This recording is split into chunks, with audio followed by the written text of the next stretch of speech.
Metro এক জায়গা থেকে কিছু কিলোমিটার দূরবর্তী অন্য কোনো জায়গায় যাওয়ার সবচেয়ে দ্রুতগতি সম্পন্ন যানবাহনের মধ্যে অন্যতম যানবাহন হলো মেট্রো, যা সাধারণত সড়কপথ দিয়ে বানানো হয়ে থাকে।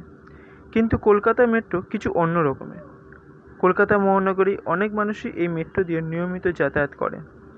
গত কয়েক বছরের মধ্যেই এই মেট্রোতে অনেক মানুষকে নাজেহাল হতে হয়েছে। কখনো মেট্রোর গেট সময় মতো খোলেনি, যাত্রীদের ভীষণ কষ্ট করে অন্য গেট দিয়ে নামতে হয়েছে। কখনো বা চলন্ত রেলেই আগুন লেগে হুলুস্থুলুস কাণ্ড বেঁধেছে। কখনো বা মেট্রো ইঞ্জিন থেকে ধোঁয়া বেরোতে দেখা দিয়েছে। এরকমই একটা ঘটনা গত 13/7/2019 তারিখে হয়েছে। সময়টা ছিল সন্ধ্যে 6:45। একজন প্রবীণের হাতের তালুটা ট্রেনের ভেতরে এবং বাকি পুরো শরীরটাই ট্রেনের বাইরে ছিল। সাথে সাথে ট্রেনের দরজাও বন্ধ হয়ে যায় ও ট্রেন দ্রুত গতিতে চলতেও শুরু করে। সাধারণত এই অবস্থাতে দরজাটা খুলে যাওয়া স্বাভাবিক ছিল, কিন্তু দুর্ভাগ্যবশত তা হয়নি। এবং এই ঘটনাটা নাই গার্ড, নাই উল্টো দিকে থাকা মেট্রো চালক, নাই সিসিটিভি ক্যামেরাতে থাকা অফিসারের চোখে পড়েছে। প্রবীণের নাম সজল কুমার কাঞ্জিলাল, বয়স 66, বাড়ি কসবার বোসপুকুর রোডে। তিনি নন্দন চত্বরে লিটল ম্যাগাজিন বিক্রি করতেন। কিছুদিনের জন্য নাট্যমঞ্চের সাথেও যুক্ত ছিলেন। ভর সন্ধ্যে স্টেশন ভর্তি লোকের চোখের সামনে হাত আটকে ঝুলতে থাকা সজলবাবুকে নিয়েই ছুটতে শুরু করে ট্রেনটি। প্ল্যাটফর্মের শেষ সীমা থেকে টানেলের ভেতরে প্রায় 60 ফুট পাতালে নিয়ে চলে যায় সজলবাবুকে। টানেলের দেওয়ালে ধাক্কা খেতে খেতে একসময় ছিটকে পড়ে যান সজলবাবু। কামরায় থাকা যাত্রীরা ততক্ষণে আপৎকালীন অ্যালার্মের বোতাম টিপতে শুরু করে দিয়েছিলেন। ধাক্কাও দিচ্ছেন দরজা জানলায়। তাদের অভিযোগ ট্রেন তাতেও থামেনি। কিন্তু মেট্রো সূত্রে দাবি করা হচ্ছে আপৎকালীন অ্যালার্মের সংকেত পেয়েই এমার্জেন্সি ব্রেক কষে ট্রেন থামান চালক।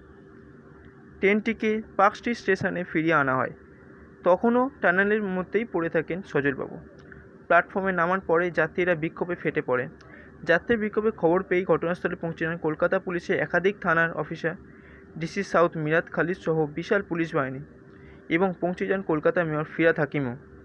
বিভিন্ন সংবাদ মাধ্যম কিছুক্ষণের মধ্যেই ঘটনাস্থলে পৌঁছে সরাসরি সম্প্রচার করেন। প্রায় 45 মিনিট বন্ধ থাকার পরে প্রায় 7:30 নাগাদ দক্ষিণমুখী মেট্রো চলাচল শুরু করে। প্ল্যাটফর্ম খালি করার পরে নিয়ে আসা হয় সজলবাবুর দেহ। রাত 7:45 নাগাদ দেহটিকে SSKM হাসপাতালে নিয়ে যাওয়া হয় এবং সেখানে তাকে মৃত বলে ঘোষণা করা হয়। এর আগেও বারংবার রক্ষণাবেক্ষণ নিয়ে প্রশ্নের মুখে পড়েছে কলকাতা মেট্রো। কয়েক মাস আগে আগুন লেগেও আতঙ্ক ছড়িয়ে পড়েছিল।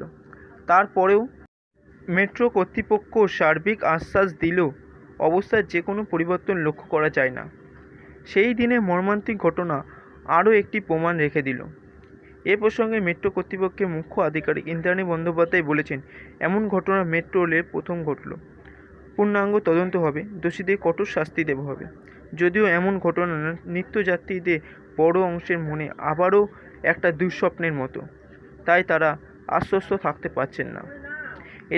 এরকমই কিছু আশ্চর্যজনক ঘটনা চটজলদি জানার জন্য আমার চ্যানেলকে সাবস্ক্রাইব করুন ও পাশে আসা বেল আইকন বাজাতে ভুলবেন না, যাতে নতুন কোনো ভিডিও আপনার কাছে সরাসরি নোটিফিকেশান হিসেবে চলে যায়। আপনার সহায়তা আমার একান্ত প্রয়োজন, কারণ আমার চ্যানেলটি এখনও মনিটাইজ হয়নি। ভিডিওটি ভালো লেগে থাকলে লাইক ও শেয়ার অবশ্যই করুন এবং কমেন্ট বক্সে জানান। আপনারা আমাকে টুইটারে ফলো করতে পারেন, লিঙ্কটা আমি ডেসক্রিপশানে অলরেডি দিয়ে দিয়েছি। সকলে ভালো থাকবেন, সবাইকে ভালো রাখবেন এই আশা করি। নমস্কার।